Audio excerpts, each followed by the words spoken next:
네, 대선이 이제 45일 앞으로 다가왔습니다. 여야 모두 설 연휴가 대선 판세를 가를 중요한 시기로 보고 있고요. 지지사 확산에 주력을 하고 있습니다. 대선 전략과 공천을 둘러싸고도 여야 모두 당내 갈등이 불거지고 있습니다. 복귀왕 더불어민주당 선대위 대변인 이두화 국민의힘 법률지원단 부단장 두 분 모시고 정치권 이슈 짚어보겠습니다. 어서 오십시오. 네, 안녕하세요. 안녕하세요. 대선이 이제 45일밖에 남지 않아서 점점 더 치열해지고 있는 것 같습니다. 각 당이 보는 판세를 좀 볼까요? 먼저 여당은 지금 판세를 어떻게 보고 있어요? 예, 뭐 이재명 후보께서 말씀하신 대로 투표 차이로 승부가 날 수 있다라는 생각으로 저희는 임하고 있고요. 예.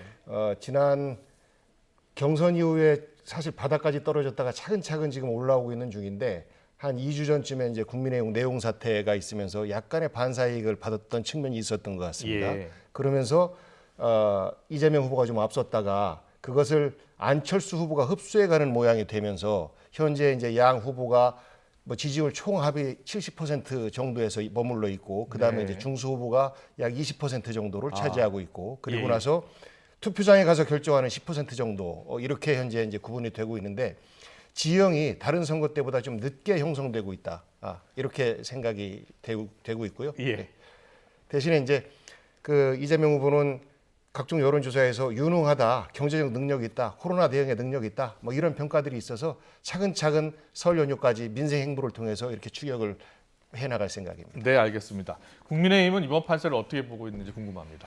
복 대변인께서 말씀하신 것처럼요. 이제 아마 박빙의 승부를 이룰 거다. 이 부분은 국민의힘도 그런 생각을 하고 예, 있습니다. 예. 이재명 후보가 하신 말씀은 대부분 동의 안 하는 게 많지만 그중에 뭐 5,000표 차이로 이번 대선은 결정이 날 수도 있다. 이런 말씀하셨는데 네. 그런 부분에는 저희도 정말 깊게 동의를 하고 있는데요. 아. 큰 표 차가 없을 거로 생각이 되고요. 예. 그러니까 양 진영 모두 양쪽 후보 모두 마지막까지 최선을 다해야 되지 않나 싶습니다. 그리고 사실 이제 우리 윤석열 후보는 좀 전에 대변인께서 말씀하신 것처럼 우리가 그 당의 분열이 노정됐을 때 갈등 네. 상황이 좀 있을 때 그때 좀 이제 그 바닥세를 치고요. 그 다음에 계속 다시 반등을 하고 있는 상승세라는 건 맞는 것 같습니다. 예. 그리고 이재명 후보는 뭐 여러 여론조사에서 다른 결과가 나오고 있지만 일정 부분 박스권에 갇혀 있는 거 아닌가. 그러니까 저희 후보는 좀 이렇게 많이 오르내린 부분이 있고요, 솔직히요. 근데 이재명 후보는 좀 더 안정적인데 박스권에 갇힌 것 같다 이런 부분이 있어서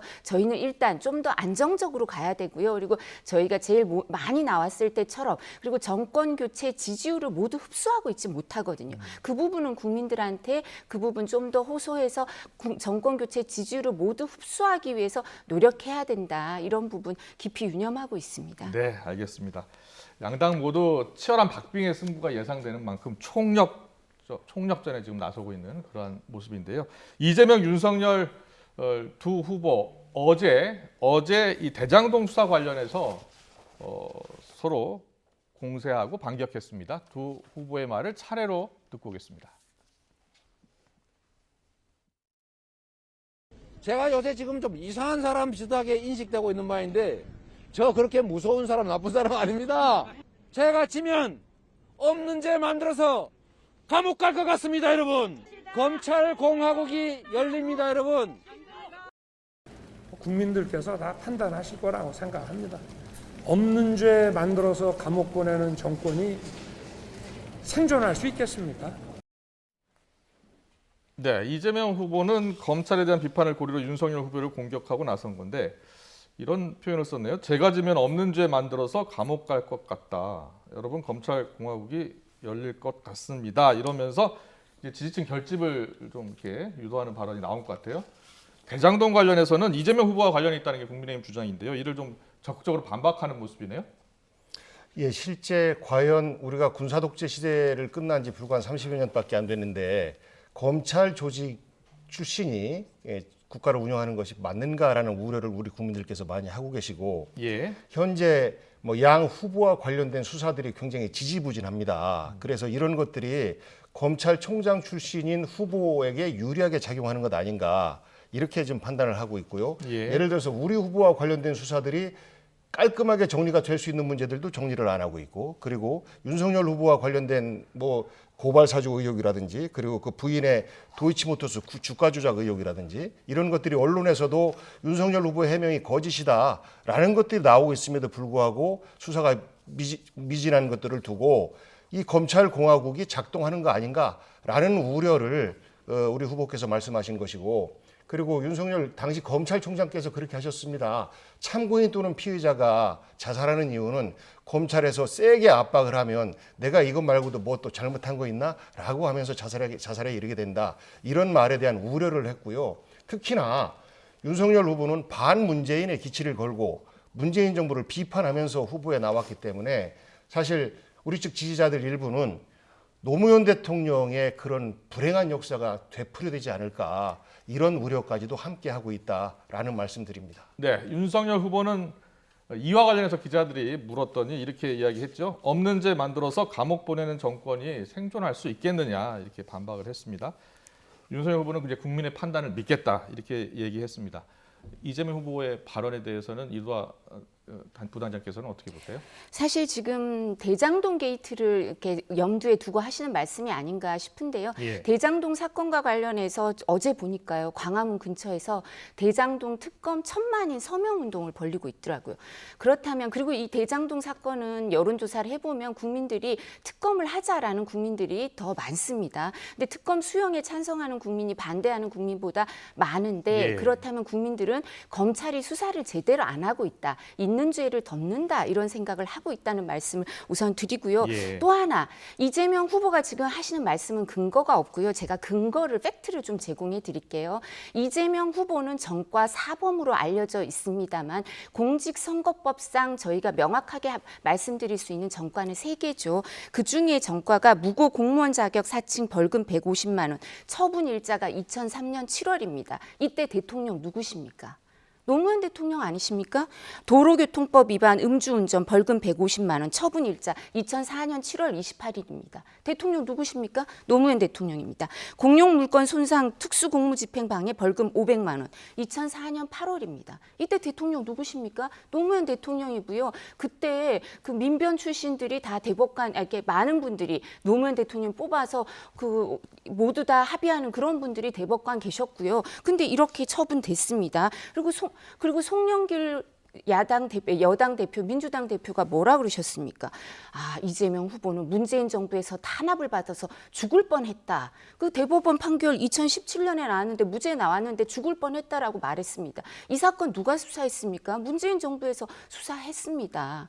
근데 무슨 말씀을 하십니까? 본인이 지금 말씀하시는 거랑 여당 대표가 말씀하시는 건 노무현 대통령, 문재인 대통령 때 있었던 일입니다. 네, 지금 대장동 수사도 역시 문재인 정부 하에서 지금 수사가 이루어지고 있는데, 제대로 되지 않은 수사가 어떤 특별한 어떤 뭐 검찰 이것 때문보다는 그 정권과 상관이 없다, 이렇게 이야기해 주시는 것 같아요. 답변 좀 해주실래요? 그 말씀 주신 대로 노무현 정부 때는 검찰에 대해서 완전히 자율권을 줬지 않습니까? 검찰과의 토론을 우리 국민들을 많이 기억을 하고 계실 텐데, 그러면서 예. 개입을 안 했어요. 마찬가지로 문재인 정부에서도 검찰 수사 과정에 대해서 일절 개입을 안 하고 있습니다.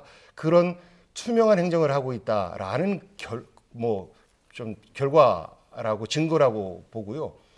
지금도 여전히 검찰 조직 내 조직 이기주의가 문제가 되고 있습니다. 검찰과 관련된 어떤 일이 있을 때 이것들을 수사를 하지 않고 있고, 이것 때문에 우리가 그럼 공수처를 만들면 해결되지 않을까 싶었는데, 공수처가 사실상 일을 할 수 없는 자그마한 기형적 조직이 되다 보니까 출발 1주년이 됐음에도 불구하고 제대로 기소조차도 못하고 있고, 거기에서도 또한 검찰 조직의 이런 정서가 반영되고 있고 해서 우리의 불안함은 거대한 수사권을 갖고 있는 검찰 조직이 정치에 개입하는 것에 대한 불안함, 그리고 그러한 역사가 우리가 노무현 대통령의 서거로 해서 우리 국민들이 가슴 아파했던 것처럼 그런 것들이 되풀이돼서는 안 된다라는 그런 우려와 경고의 말씀이다, 이렇게 말씀드립니다. 제가 조금 보충해서 말씀드리면요, 문재인 대통령이 지금 그 이재명 후보가 저런 말씀하면 참 서운하실게요.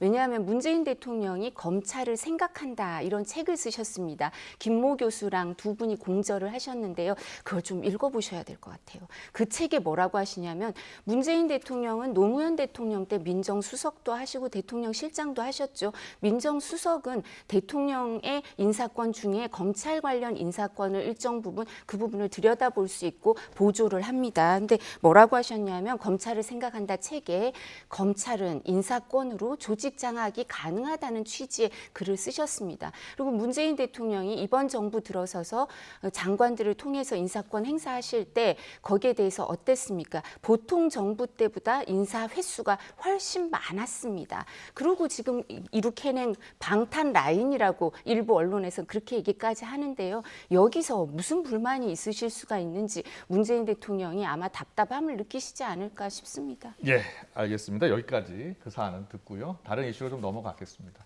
두 후보의 양자 TV 토론 이제 거의 합의가 된 상황인데요. 이재명 후보가 이런 말을 했습니다. 토론해도 뭘 해도 윤 후보를 찍겠다는 사람이 많다. 토론한다고 또 바뀌지 않을 것이다. 이 TV 토론을 앞두고 이 발언을 한 이유가 궁금한데요, 복귀원 의원님. 우선 아까 그 말씀 중에서 예. 검찰 조직을 바꾸기 위해서 문재인 대통령의 그런 생각 속에서 검찰 조직을 바꾸고 검찰을 견제를 하려면 결국은 공수처 같은 조직이 필요하다라는 것이 사실 검찰을 건드린 겁니다. 그래서 문재인 정부 내내 검찰과 불편해했고 윤석열 당시 검찰총장 또한 검찰 개혁에 반대했고 사실 미적미적 거렸고 이런 것들이 갈등으로 남아서 지금의 결과가 나오고 있다라는 말씀 드리고요. 예. 그 TV 토론과 관련해서 우리 후보께서는 우리 국민께 후보가 어떤 사람들인지 빨리 보여줘야 선택의 기준을 만들지 않겠느냐라는 차원입니다. TV 토론을 통해서 지지율이 뭐 급격하게 상승한다 이런 기대 이익을 바라지 않습니다. 우리 국민들에게 우리를 후보들을 보여줘야 된다라는 지극히 상식적인 제안을 하고 있는 것이고 예. 그 구간에 그동안에 윤석열 후보께서 이것을 피하는 모습을 보였기 때문에 왜 안 보여주십니까? 라고 주장을 했던 것이고요. TV 토론 잘한다고 해서 지지율이 올라가고 그러지 않지 않습니까? 외국 대통령의 예를 봐서도 그렇고 또 가까이에서 우리 2002년도 서울시장 선거 때 당시 김민석 후보와 이명박 후보의 토론을 보면 토론은 굉장히 김민석 후보가 잘했는데 결국은 이명박 후보가 이기는, 그리고 지난번 그 2012년 대통령 선거에서도 박근혜 후보가 토론을 계속 회피했음에도 불구하고 결국은 박근혜 후보가 이기는 이런 결과들이 나왔기 때문에 그런 그 TV 토론을 통해 TV 토론이 우리 국민들에게 뭐 선택권에 절대적 영향을 발휘하지 않는다라는 생각을 저희들 가지고 있습니다. 네. 그런데 과거에는 이 발언을 안 했는데 토요일 날 토론에도 지지율이 바뀌지 않을 것이다. 이런 얘기를 왜 했다고 보세요? 사실 이 부분은 뭐 어떤 생각을 했든 사실 미국 같은 경우가 TV 토론이랑 이런 토론에 있어서 우리보다 역사가 길고 거기에서 이제 검증된 데이터가 있거든요. 그리고 우리도 물론 있겠지만요. 근데 그 과거 사례를 봤을 때 솔직히 TV 토론을 통해서 자기가 지지하던 사람을 바꾸는 경우는 그렇게 많지 않은 것 같습니다. 데이터를 보면 오히려 보통 자기가 지지할 이유를 좀 더 찾아내거나 아니면 자기가 지지하는 사람이 좀 아쉽게 하면 또 조마조마하면서 안타까워하거나 예. 이런 마음이 있어서 이런 말씀을 좀 하신 게 아닌가 싶고요. 그래서 이런 부분은 뭐 그 전에 어떤 말을 하셨든 사실 객관적인 데이터는 여야 모두 알고 있을 텐데 미국 대선 경험을 통해서 TV 토론이 일정 부분은 영향을 분명히 미치겠죠. 예. 그렇지만 이게 승패를 가를 정도의 영향인지는 모르겠다 그런 말씀인 것 같고요. 그리고 또 무엇보다도 근데 이번에는 박빙의 승부니까 이 부분도 소홀할 수가 없습니다. 그래서 뭐 윤석열 후보도 얘기했지만 저희가 그 설 연휴 기간 중에 좀 시청률이 높은 때 하게 될 것 같아요. 예. 30일이나 31일 날 하니까 지상파에서 하니까 그때 좀 시청률 높은 시간에 해서 국민들에게 검증의 기회를 주자 이런 취지가 잘 실현될 것 같습니다. 근데 약간 불안한 거는 가처분이 어떻게 될지를 다음 주에 결정이 나오지 다음 주에 않을까 나오죠? 싶어서요. 그 부분을 지켜봐야 할 것 같습니다. 알겠습니다. TV 토론은 많은 전문가들이 지지층을 결집하는 효과가 더 강하다라고 보고 있는데 일부 전문가들은 중도층에는 어느 정도 영향을 미칠 수 있다 이렇게 보고 있더라고요. 알겠습니다. 추경 예산과 관련해서 이재명 후보가 윤석열 후보에게 만남을 제안했는데 자 일단 윤 후보는 만날 지금 상황은 아니다 이러면서 사실상 거절했습니다. 자 이를 두고 이재명 후보의 비판이 있었고요. 또 윤석열 후보의 답변이 있었습니다. 듣고 오겠습니다. 말로는 30조 원 지원하자, 35조 원 지원하자 이렇게 말하면서 실제로 그게 가능하지 못하게 막고 있습니다. 이중 플레이, 그 아주 안 좋은 정치 행태입니다. 그래서 저를 굉장히 만나고 싶어하는 모양인데 이게 만나면은 어떤 결과가 나와야 되지 않겠습니까? 어? 그러니까 그럼 뭐 어떤 구체적인 제안을 좀 하든가. 저는 이미 다 얘기를 해놨거든요. 네, 이재명 후보는 이중 플레이를 한다면서 지금 비판하고 있는데, 자, 만약에 추경 예산안을 지금 35조 원을 다시 한번 논의를 하자 이런 제안을 했는데 그 제안에 앞서서 구체적인 용처와 금액을 먼저 가져와라, 이게 윤 후보의 주장이죠. 사실 이제 윤석열 후보 예. 입장에서는 8월부터 금액은 조금 차이가 있지만 일관된 입장입니다. 근데 8월에 저희가 이제 자영업자나 소상공인한테 손실 보상해야 할 금액을 생각을 해보면 그때 한 50조 되고요. 예. 지금 계속 늘고 있어서요. 이게 어느 순간엔 75조가 됐고 어느 순간엔 더 늘고 있고 정말 저희가 뭐 인수위 시절이 되면 누가 대통령 당선인이 되든 인수위 시절이 돼야 예산 보고를 받지 않습니까? 예. 그때가 되면 정은 100조 가까이 될 수도 있다고 생각을 합니다. 그래서 최소 50조라고 계속 얘기를 하고 있고요. 무엇보다도 사실 지금 K방역이라는 건 자영업자와 소상공인의 가장 큰 희생을 기초로 하고 있고 토대로 하고 있는데요. 이러한 영업 제한은 이 두 분 다 지금 우리 후보나 이재명 후보 다 법조인이거든요. 그래서 잘 알고 계시는데 헌법상 국가가 반드시 손실 보상을 해주게 됩니다. 그렇다면 이 재원부터 계산을 해두고 나머지 지원을 해야 되는데요. 그런 부분을 계속 주장해왔지만 제대로 하고 있지 않고요. 그래서 심지어 심상정 후보가 재난지원금을 여당은 정치자금처럼 생각한다. 이런 얘기까지 하시더라고요. 그래서 이런 부분에 대해서 명확하게 입장을 밝혀라. 정치자금처럼 그렇게 생각하지 말고 우리는 일관된 입장이다. 정부와 여당이 예산 편성을 정부에서 할 수 있으니까 확실한 입장을 갖고 와라 이런 말씀을 하고 있는 겁니다. 예. 목경 대변인이 그러니까 확실한 입장을 정리를 다 해서 가지고 와야 되는 사안 아니냐. 그리고 이재명 후보는 세출 구조조정만으로는 불가능하다. 뭐 이런 생각을 갖고 있는 것 같아요. 네. 왜 이런 주장을 계속 펴고 있는 뭐 겁니까? 일견 그 설득력이 있는 주장으로 들립니다만 예. 지금 이 시기가 정권 말기입니다. 이제 3월 9일이면 새로운 대통령이 뽑히는데 우리가 재정당국에서 차기 정부 대통령이 어떤 생각을 가질지 모르는데 우리 재정 부담을 가져 않는 이런 정책을 사실 수립하기가 어렵습니다. 그러다 예. 보니까 현재 있는 예산 내에서 쥐어짜서 한 것이 한 14조 정도인데 여기에다 야당에서는 세출 구조를 통해서 예산을 만들어라라고 하는데 세출 구조를 하려면 정부의 주요 사업들을 일부 삭감을 하고 해야 되는데 이런 것들을 합의 과정이 굉장히 오래 걸릴 수밖에 없습니다. 예. 그래서 양당이 지금 우리가 빚을 내서라도 그 급한 우리 소상공인과 급한 것에 지원을 해야 된다라고 사실 정서적으로는 공감하고 있지 않습니까? 그런데 국민의힘에서는 내가 정권 잡으면 한다라는 주장도 그전에 했었고 언론에서 비판도 받고 했었어요. 그래서 그게 아니고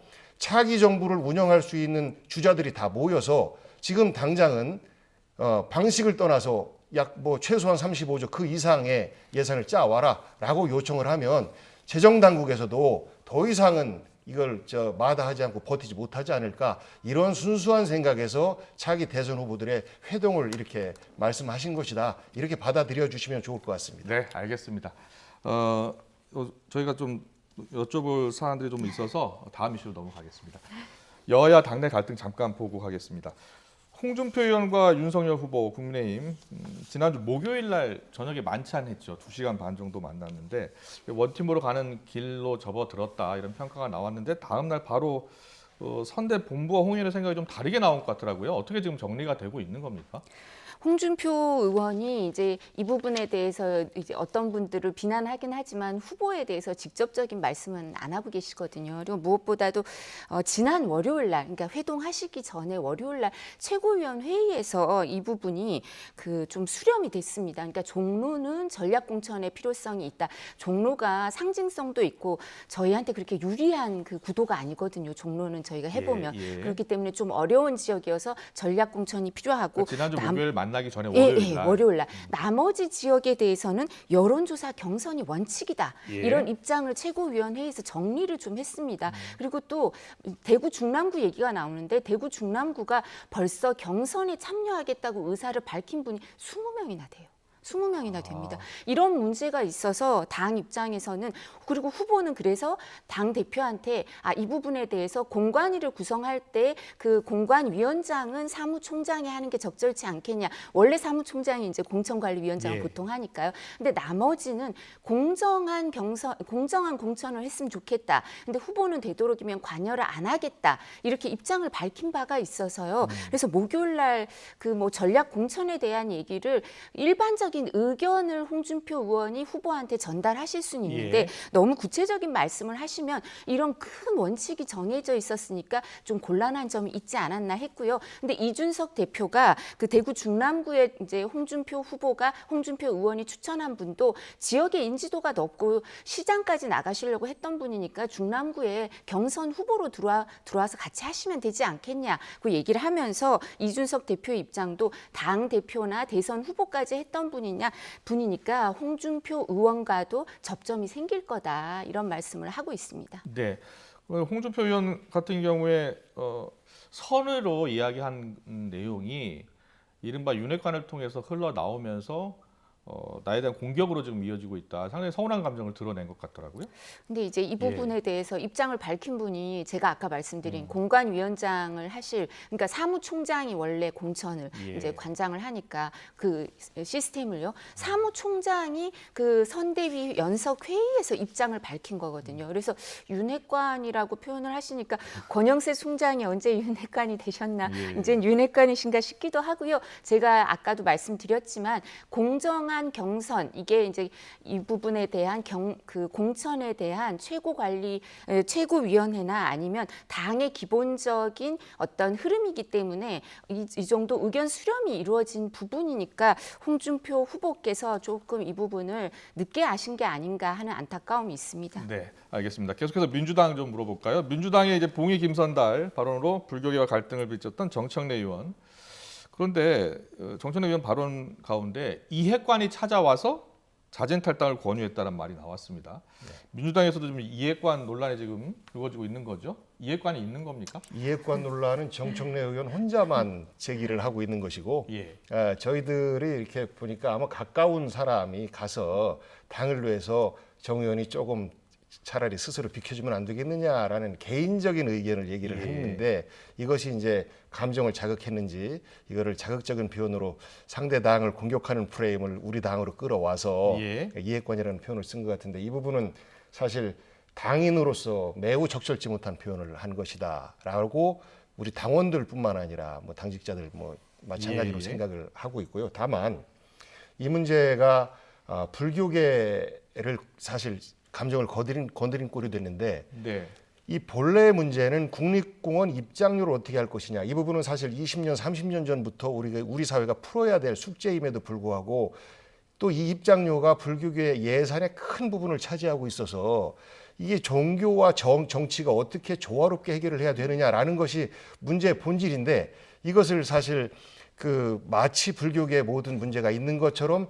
잘못된 표현을 해서 엉뚱한 방향으로 불똥이 튄 꼴인데요. 저는 이 문제에 잘못된 표현을 한 부분에 대해서 저는 정치인으로서 전 정청래 의원이 책임이 있다고 생각합니다. 민주당 이 문제 어떻게 풀어가야 될 것 같아요? 조홍천 의원은 자진 탈당을 바라는 그런 권고의 말도 했잖아요. 뭐 많은 의원들이나 우리 당원들도 생각이 좀 다를 겁니다. 어떤 사람들은 좀 전에 말씀드렸던 것처럼 당을 위해서 잠시 스스로 비켜나서 그리고 본인이 주장하고자 했었던 국립공원 통행료의 정상화를 주장을 하면 저는 오히려 불교계에서도 아이고야 이거 좀 불편한데라고 생각하실 수도 있겠어요. 그런데 이제 불교계에서는 불교계 수입과 예산과 관련된 아주 중요한 고리인 이 부분을 이제 불교계에 대한 어떤 모욕으로 이렇게 받아들이면서 일정 정도 이 논란 자체가 사실 비켜나가고 있는 문제인데 저는 정청래 의원이 그런 판단을 하면 본인도 정치적으로 손해 볼 것이 없다라고 생각합니다. 그런데 다만 이제 당의 입장에서는 그러한 잘못된 것이 과연 도덕적이거나 또 뭐 국회의원으로서의 자질에 크다는 문제가 있거나라는 것이 아닌데 징계를 하거나 하기도 굉장히 어려운 이런 딜레마에 빠져 있는 것이라 우리 이 변호사님께도 국회의원 해보셨으니까 이런 경우에는 정치인 스스로가